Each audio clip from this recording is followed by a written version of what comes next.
let's have a conversation. Hey, yo, let's chop it up, man. Hey, yo, let's have a conversation. Hey, yo, may I interject? It's about time for communal reconnect. Power of the weed in some type of context. Working on the us so we can hit up what's next. It's that grown brother, grown sister type of flex. More like soul check, not just collecting checks. Fact, not feelings is what we got on deck. Take the high road, so this here is high tech. Getting to the real, everything that we hitting on. Pull up and sit down, tell me what you sipping on. Reclaiming kinghood, that is what we getting on. Real headlines is what we spitting on. So, hey now, yo, let's have a conversation. Maybe take a sec to talk on what we facing. Only way to change is to change the situation. How about we break bread now and have a conversation? Hey now, yo, let's have a conversation. Maybe take a sec to talk on what we facing. Only way to change is to change the situation. How about we break bread now and have a conversation? Let's have a conversation. Hey, yo, let's have a conversation. Have a conversation. Have a conversation.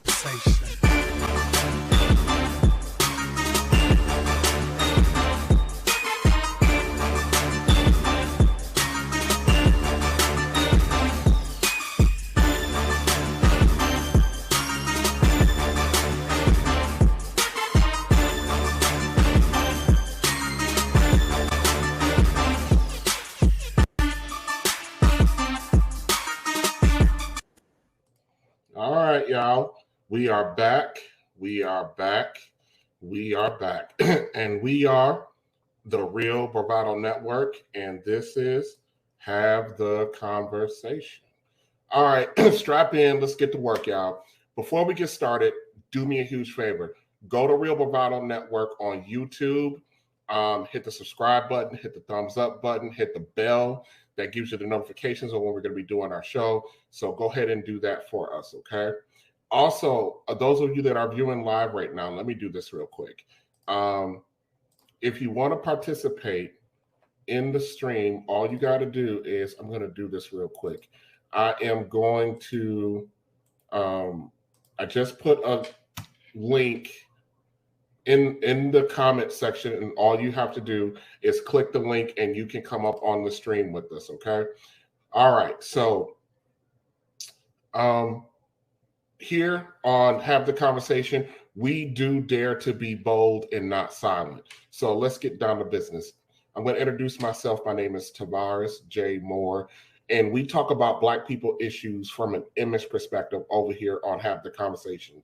I'm an average middle-class Black man who has a vested interest in the outcomes between Black men and Black women. I also have a vested interest in our collective image nationally as well, because I'm impacted by our national image. Now, the way in which we engage each other on this stream also contributes to our image. We as Black people have become comfortable with being very informal with each other, which can lower the ability for us to maintain respect and decorum. So while we are having these pressure-tested conversations, as a facilitator, I'll try to hold everybody to the same standard of respect and decorum. We have every right to disagree with each other, challenge each other, and pressure test one another. That's what we're here to do, all right? We're going to attempt to do all of this because here at the Real Bravado Network and on this stream, Have the Conversation, we are invested in her image, his image, and our image, okay? So let's recap real quick what we mean by image. Image, it's a noun, person, place, or thing. Sometimes we use image. Sometimes we use image as a verb, to describe something. But image, it has several meanings. But the one we tend to operate under here is our image is the reputation that a person is known for, which includes the person's behavior, their character, and yes, our actual appearance, okay? Another way of putting it, it's how you're perceived, how you're viewed. It's your reputation. That's what we mean over here by image. All right, let's get to our topic. When we introduce our topic, we introduce it in a segment called Real Bravado headlines. So we're going to hit that and get straight into our topic.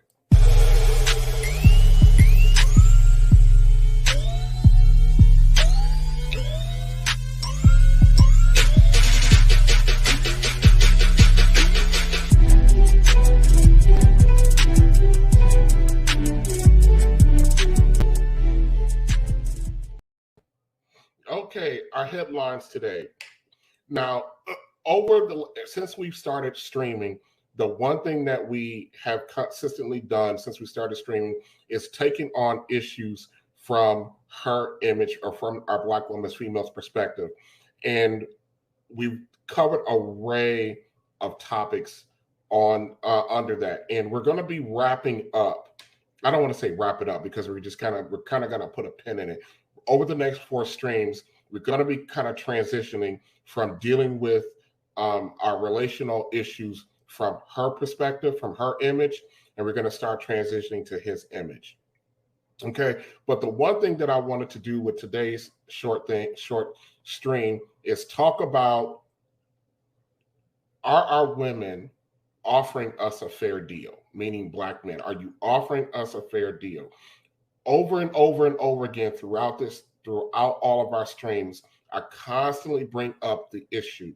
73% of our women are single mothers. Only 27% of our women are married or will ever get married. And so we're asking, we're trying to figure out why is that from her image standpoint, her decisions, the things that she makes, the choices that she makes, are those choices preventing from reuniting our families?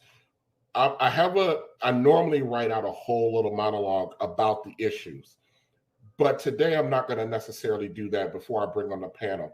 What I'm going to do is, there's a story that this lady, her name is Kendra, but she calls herself the Crimson Cure. And she talked about a story about a Black man who was involved in a relationship with a lady with multiple children, and he moved her in his home, and he started taking care of her. And then some things happened. So I'm going to play this. It's a 17-minute story. So I'm going to play the entirety of the thing. Please be mindful, the clip of the man, he's cussing and all that good stuff. I don't mind no cussing. I cuss a lot. But over here on this stream, we try to not do that so much, but I'm just kind of putting it out there. That's what you're going to hear. So, but I want you to take a look at it. I want you to take a look at what he's saying, what he's going through, and then also the host, Crimson Cure, her perspective on this. And then I'm going to bring on a panel, and we're going to ask the question, are we offering our men a fair deal? Okay? All right, let's bring this up.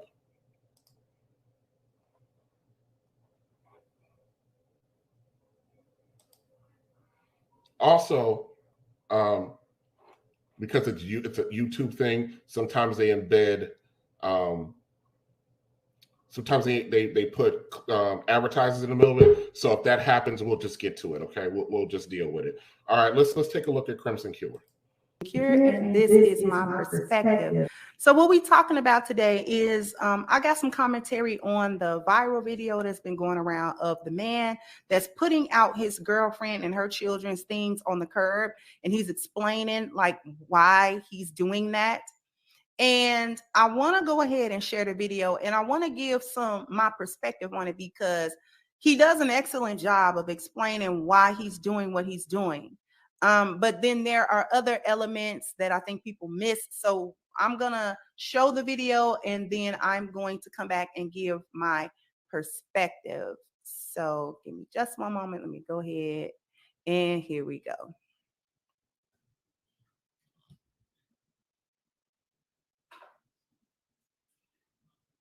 And she just ain't got, it's like she don't want nothing in life. I cannot be with a woman like that.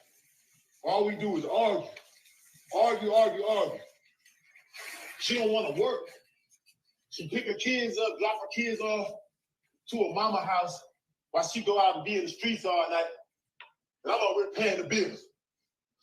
And the tough part is, I got a homie. His wife got a business. She was gonna hire her on the spot to answer the phone for her business, $20 an hour. I tell this stuff, hey, My homie wife got a business. All you gotta do is answer the phone, $20 an hour. She gonna look at me and tell me what the fuck I look like. I'm like, what do you mean? What the do you look like?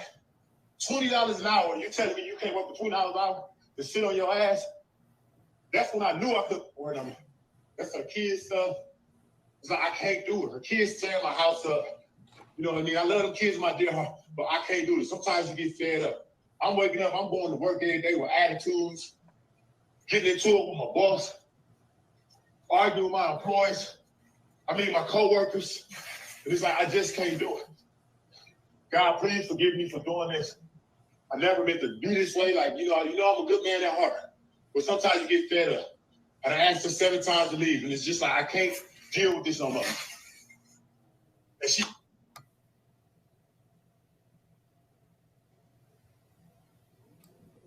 All right, everybody. Before I continue with Crimson Cure and her take on this, what do you guys think about first of all, he moved the lady into his house. She has a few kids, and he's ranting why he's excommunicating her from his house. And I wanted to get your perspective on that. What do you think? I would like to know what he led up to. I hear what he's saying, but when he met her, what was going on? How did they meet? It's a lot that we may not know regarding that. You do have the children that's involved. He did accept them in his house. He's putting things out on the street. Did they try therapy, relationship therapy, something, instead of just going to them? I'm quite sure those children are going to be affected by it. I think that there's some things that we're missing. That I just think that there's things that we're missing. I'm not saying that he's not right to feel the way that he feels, but I think there's a better way that he could have handled this whole situation. How long did it go on? What was she like when they met? What was their communication like with each other as far as agreement when she moved in, what she would be doing, what he would be doing? There's things that I just don't know. Again, you have children that's involved. I understand he's saying the children are tearing up the house. Did you meet the children before you moved them in? Did you get a chance to know the children? There's a whole bunch of things that we just don't know. Okay. There's a lot we don't know. But he did say he asked her 7 times to leave. 7 times. That's a lot.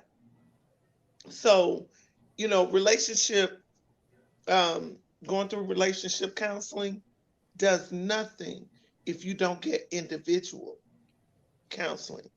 If you don't want to fix you, it ain't gonna work. It ain't gonna work. Okay. One of the things that our Black women always talk about, especially with the fact that the vast majority of our Black women got children, and that they want a guy to come in and help that, embrace those children, embrace her. And it seems like I don't think we necessarily have to know everything, but just from this context, apparently he did this. And at the beginning, he talked about her not being motivated, her arguing all the time, her staying gone, her being combative with him all the time. And he's providing. Pollyanna, before he moved her in, that he didn't see any signs of anything. How long had he known her before he even moved her in? I'm not blaming him. But I still would like to know there's some factors that we're missing. I understand he asked her to move out 7 times, but did you just meet her 2 weeks before you moved her in? How much did you know about her? Did she have other problems? Did he have other relationship problems too? It's still a lot that we just don't know. It's his perspective as far as what we're hearing, him saying that he's fed up. Has he ever, and I'm not saying he did, has he ever put his hands on her? Do she have mental health problems? Do he have mental health problems? What's going on? It's a lot that we're missing. When we think about, and this is just a question I'm going to throw out there. When we think about when relationships break up, especially modern day relationships, most of our relationships with our Black men and Black women, they're not married, they're cohabitating. Most of the time, how often do you hear or see a man putting a woman out? versus the other way around. It's not often at all. That's where I'm getting most of the time. And as a guy, most of the time, we're not the ones ending the relationships. We're not the ones trying to terminate the relationships. And we're not the ones voluntarily leaving the homes. We're oftentimes, when relationships end, the man is being drugged out of there by everybody in known to mankind to get her out of there. So for him to be doing this, even we don't know like all the relationship dynamics and stuff like that, but it says a lot when a man moves her in with her children and provides her a place to be able to develop. And in the beginning of the clip, he talked about she doesn't want to do anything. My buddy's girlfriend has a business. We try to get her a job so she can do something part-time, get her active. And he said, she told him, why would she do that for $20, for $20 an hour? And $20 an hour. What I look like. Huh? What I look like. What I look like. What I look like. Yeah. I cannot relate. I can relate conversely to the opposite because I was engaged to a man. And what I did was, I had been saying, look, this is not working. I am going to need for you to relocate yourself and life. And he became very combative. Yeah. So I did what this brother did, and I went out and bought him some luggage, brand new luggage made by Hefty. We don't want to go. That's not what we do. Exactly. And but he's doing that. That's the point I want to point out. Our women are asking us to do what he did. And I'm asking, if we do this, are we getting a fair deal? I want to see what Crimson has to say. So I just kind of wanted to start that, but I want to see what Crimson has to say. So okay. Let's take a look at her perspective, and then we'll talk about that for a little bit. Okay.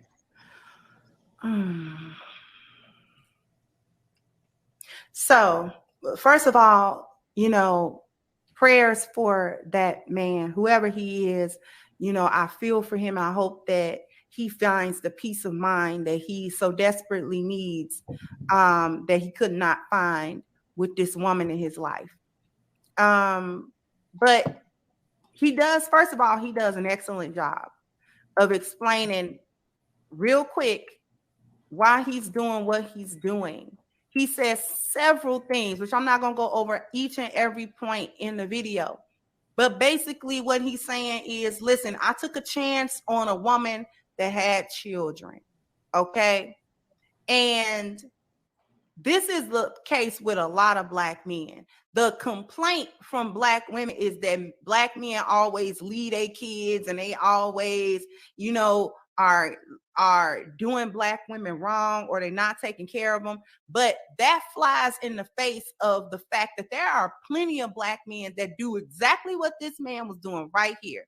See a woman and he trying not to let the fact that she have children or multiple children with possibly multiple men deter him from trying to see who this woman is, because this is what y'all complain about. Y'all be like, oh, well, don't discount single mothers out of the, dating pool because we still women and blah, blah, blah, blah. But a lot of times y'all literally come into situations and make that situation toxic, right?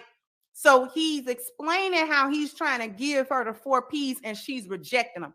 He's like, okay, well, I pay for all the bills. That's number one. So this woman is coming into his home with her children that are not his children and basically living for free, okay? She's squatting in this man's house. And I'm saying she's squatting because she's not contributing. Ladies, when you get into a relationship and you bring children into a relationship with a man, it's fine if he paying all the bills, but you gotta work. Especially if the father of them children is not actively in their life. Listen, you just can't expect some man to just shoulder all of that while you're not even being a good mom to children that you had before he met you. You have to work. Like, you have to supply for them kids. They're your children. They yours. Okay? Full stop. There was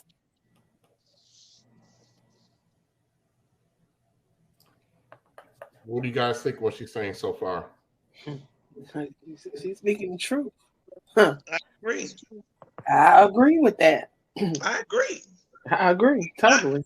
I can't disagree with anything that she said. And if you can't, you know, granted, at the time of her moving her family into his home, you know, she may not have been able to help to contribute financially.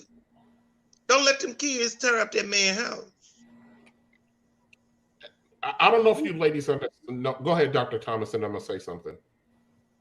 I think, TJ, one of the things that I'm hearing, when he moved her in, there was some communication that he'll pay all the bills, or he pays all the bills. Sometimes people get things twisted in their minds to where, if you tell me that you're going to take care of me, that's what I'm going to expect. So I don't expect you to expect me to do anything else, which, you know, people with a little more rationale and a little more common sense and some raising, you know, that we're supposed to contribute, we're helpmeets. But a lot of times people don't grasp that, because they hear, I'll take care of you, or I will provide for you, or I will pay for this, and they get stuck in that moment.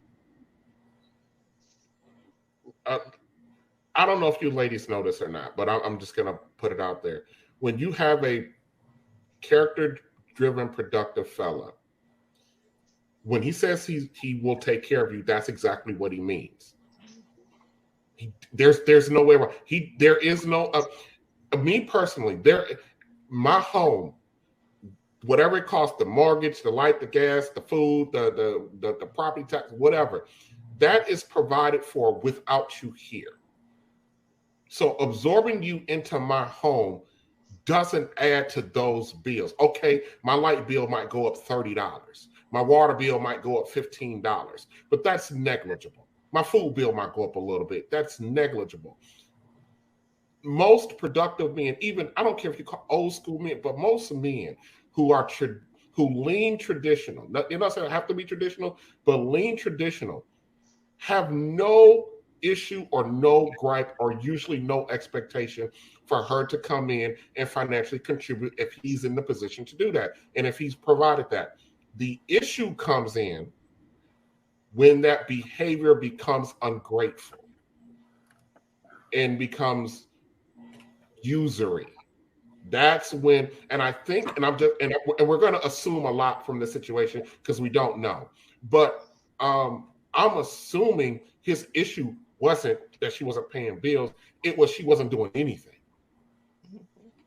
And you cannot do that. And everything, I tell people all the time, and I'm constantly in the conversations about relationships. People think that I think I know everything, but I don't. But every relationship, for the most part, with the exception of your parents, every relationship you have, there's a trade-off. You know, we would like to believe, like, our relationships with our significant other, that it's unconditional. That's not true. That's not true. And you have to offer reciprocity. And so while we're sitting up here with only 27% of our women married, that's by anybody. What are our women offering? Are they offering a good deal? Was this a good deal for this brother? It doesn't matter if he was supposed to take her or not take her. He liked her. He wanted to. We have to extend grace and mercy to one another.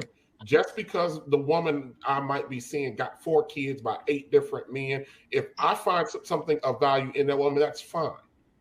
We are to extend grace and mercy. And I've said multiple times on our strings for our black men. Our black men are going to have to come in and play stepdaddy. We're going to have to, we're going to have to do it.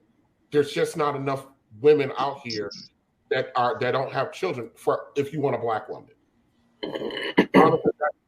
That's just kind of where we are right now.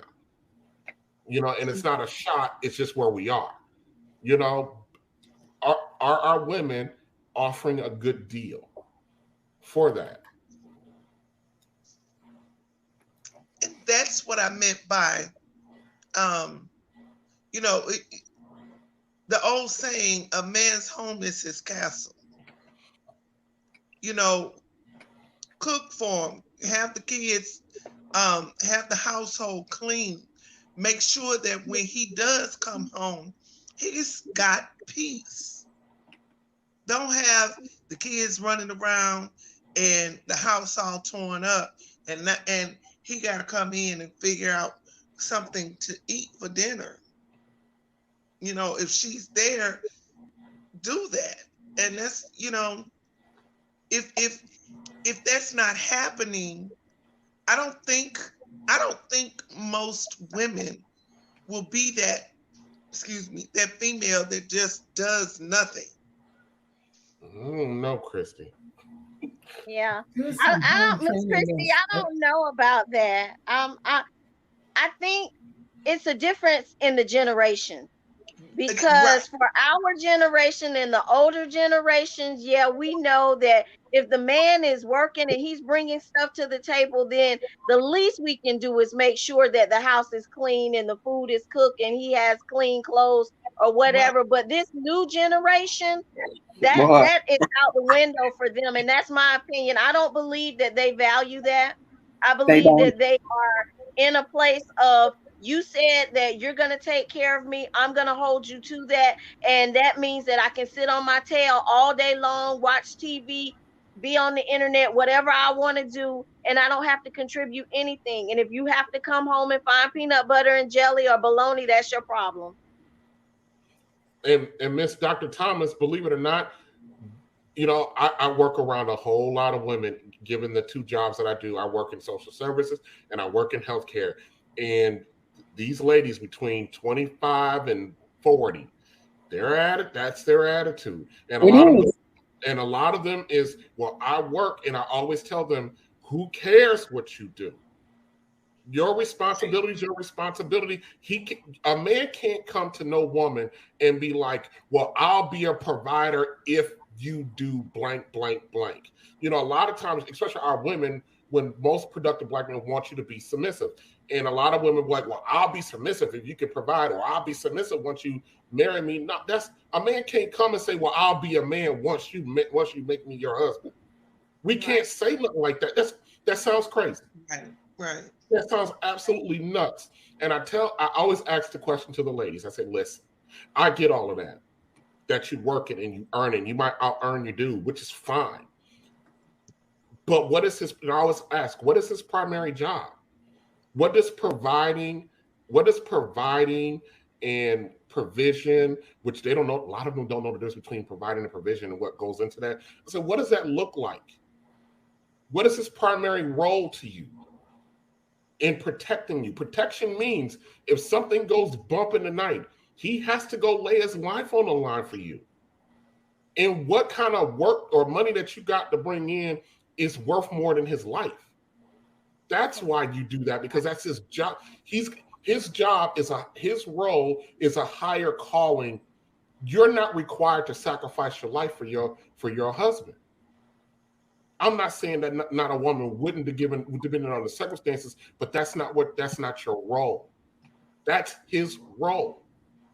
And we don't think about it in those terms when we're asking our men to do all of these things, and then we have to do this not only for you as our wife or woman, but then we got to go and sacrifice our life for your children.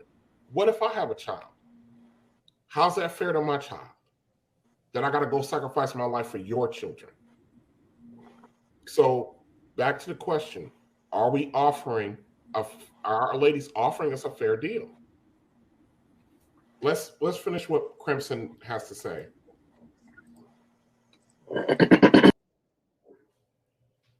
So many comments that were talking about, oh, he should have seen the red flags. Oh, he should have seen, I'm sure she showed. You know what? Her existence with them multiple kids, with when you know they got more than one daddy, that is the red flag. And y'all want black men to overlook that. All the women ain't the same. That's a lie. He's putting them kids out as well, because remember, y'all are a package deal. Remember, so when y'all, they came when she came and they go when she go. He ain't got to do the kids like that. No, she ain't got to do the kids like that. She's neglecting them. They from him to the mama house, to the grandmama house, while she in the streets doing, you know what she doing. She with other men. She smoking and drinking. She doing her. She living her quote unquote best life, like she don't have children and like she don't have the responsibility of a man. The part that I think a lot of people missed was, this is what the gender war, the gynocracy, feminism, and all of that, this is what it has netted us. The reason why this woman, whoever she is, feel at liberty to do this kind of stuff to that man, but she don't have no loyalty to him. She don't have no loyalty to the situation. She don't have no honor about it. She don't have no integrity in regards to it. Nothing is a result of this gender war foolishness, where black women see black men as the villain all the time. He is a commodity. He is there to serve her and serve her children, whether they belong to him or not. He was supposed to not say anything. That's the bottom line.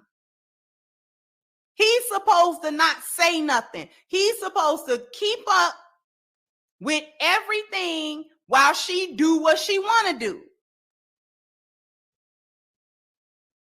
And he's not supposed to get tired. I bet you anything, she's not giving him no sex. She's not giving him any part of peace. He's trying to give her 4 P's. Okay, the provision. Okay, the problem solving. What he's trying to deal with her trouble. He said, this is a woman that don't want nothing in life, and I can't be with a woman like that. That's the first thing he said. She don't have no ambition. She doesn't have anything in her that makes her reach for excellence and makes her want to be a better person. She not motivated at all to do anything other than kick it. And I know she too old for that. If she's anywhere out of high school, she too old to only be concerned with kicking it, to only be concerned with leisure. He tried to problem solve for her. Let me get you in a space where you want something. I can set you up easy. Put you in a position to make $20 an hour. All you doing is answering the phone, and it's for my homeboy his wife got a business.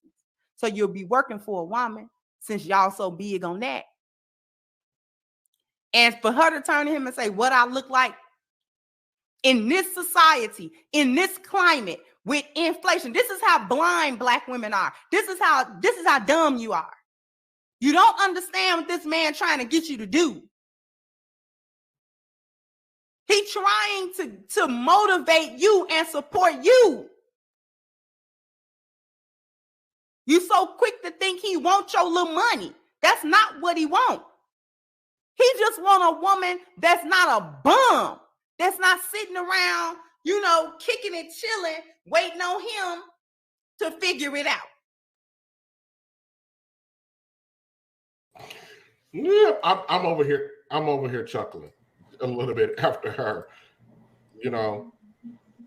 I mean, she said a whole lot there. That part of not understanding what he's trying to do. Provision, a lot of times people don't understand what provision is. We no longer have these conversations. when we talk about the Black church, a lot of education about how we are, what it means, what it looks like was done in the church. When you talked about a man's role in providing, protecting, provision is also providing direction or providing an avenue that will allow you to grow. Let me give you an example. I have my best friend. I'm gonna put out his name is Leighton, and I love him and his wife. Me and Leighton have been friends ever since we were middle school. So when he found his wife, he had one child when he found his wife, and Felicia worked. She worked. She worked for a corporation, and that job ended. She floundered for a couple other jobs, doing a couple other things, and then one day, she's a very creative soul. So one day she was putting together a flower bouquet for somebody for something. I really don't remember all the details. And then he noticed that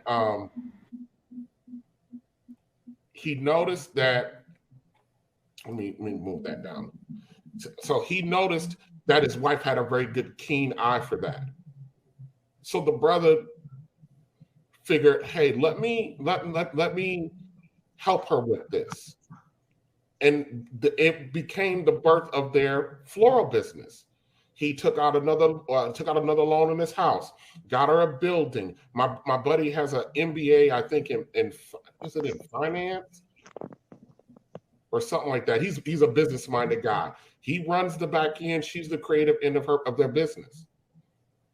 He provided that. Took his financial resources, or I should say the family's financial resources, so she could have something that's productive. And she has gotten, in the last couple of years, major awards, small business grants that she was awarded by an MBA team, been recognized, for her contributions, all because he provided provision. Provision is, and a lot of our women take provision as us being controlling.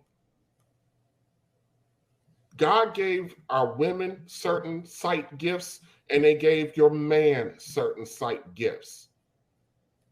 And if you're gonna, I don't care if you're the man on this side. If you are rejecting your wife's sight gifts, there are things she will see that you cannot. Your job is the CEO of your home and your family. Your job is to accept good counsel when it comes and to be able to recognize it. And the same goes for the lady of the house, is to accept good counsel when you hear it, even if you disagree with it. Why would you marry this guy? Why would you bed this guy that you don't believe has the ability to see and to teach and to provide? Why would you do that to yourself if you have to question every time he tries to provide provision?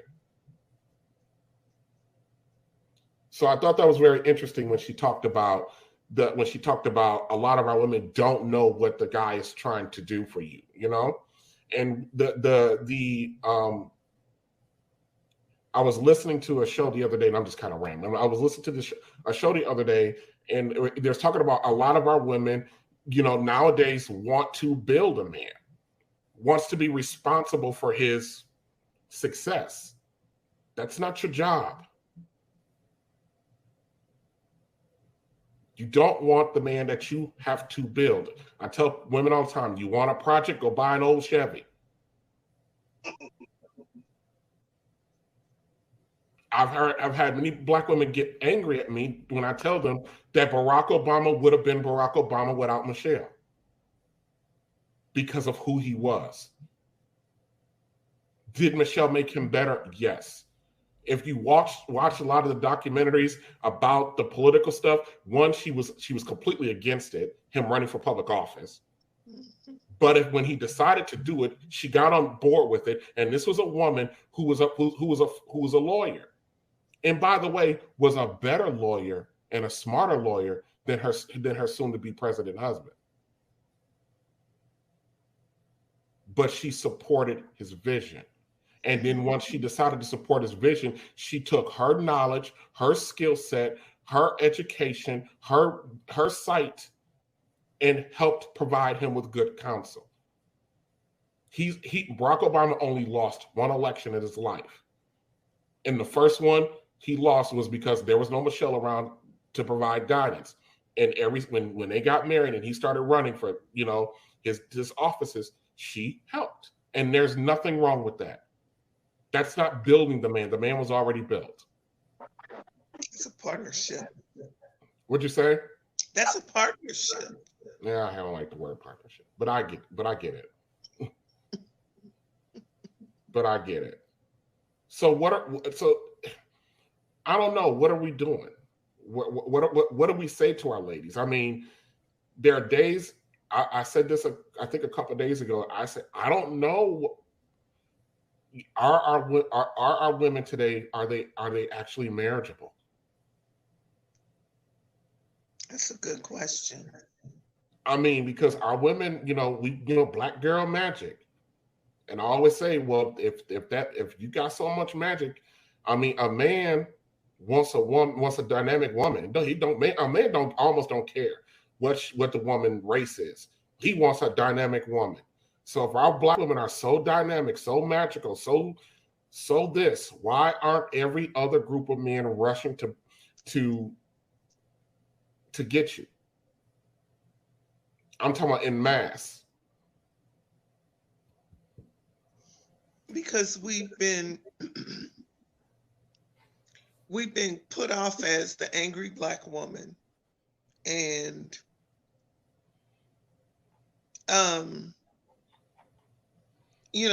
that stigma really tears at the very core of black women. We have competed against one another for the affections of men, and it is not until we start using that black girl magic that I began to see more and more sisters acknowledging one another, acknowledging the work, the hard work, the beauty, the intelligence of other black women, because we were pitted against each other. And so the younger generation, they saw a lot of that. And because they saw a lot of it, they began to pick up on it and emulate what they saw. Yeah. Speaking of that, over the next three streams will be all history driven. We're going to look at the Patrick Moynihan report. We're going to look at the inception of feminism during the civil rights movement and entitlements, all related to our women. And we're going to take a look at from 1955 on through the war on drugs. We're going to take a look at that over the next three streams in relation to the decisions that our women made during that time, whether they were right to do it or not. But there were decisions that were made. And with the ladies on the panel, I'm telling you, there were decisions made by your mother's generations that affected that we're now living the outcomes of.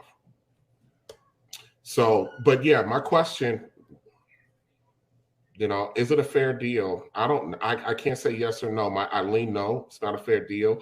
But we can't. We got so many issues as a group, as a collective.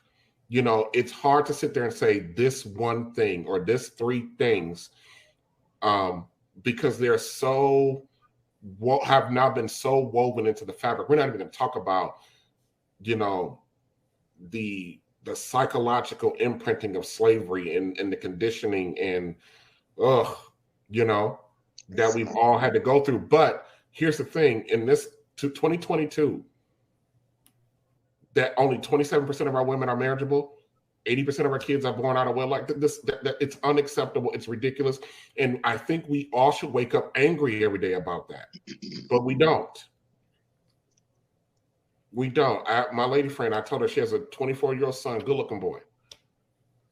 If he decides in the next 3 to 4 years that he wants a family, he's not going to be able to have his own. He's going to pick some woman with 1 or 2 kids and go along. It's going to be unlikely that he will have the ability to start his own. And that's not fair to our boys. Especially our more of our productive boys that one day will take over leading our culture. That he can't start fresh with his own. He gotta accept somebody else's. And I mean, these are real realities that we have to deal with. All right, guys, I am done. I'm tired. I'm gonna go eat this stew, and I'm gonna go get into bed because I'm still not feeling well. I appreciate you guys for coming on. Just hang back for a second, and we'll see you next time.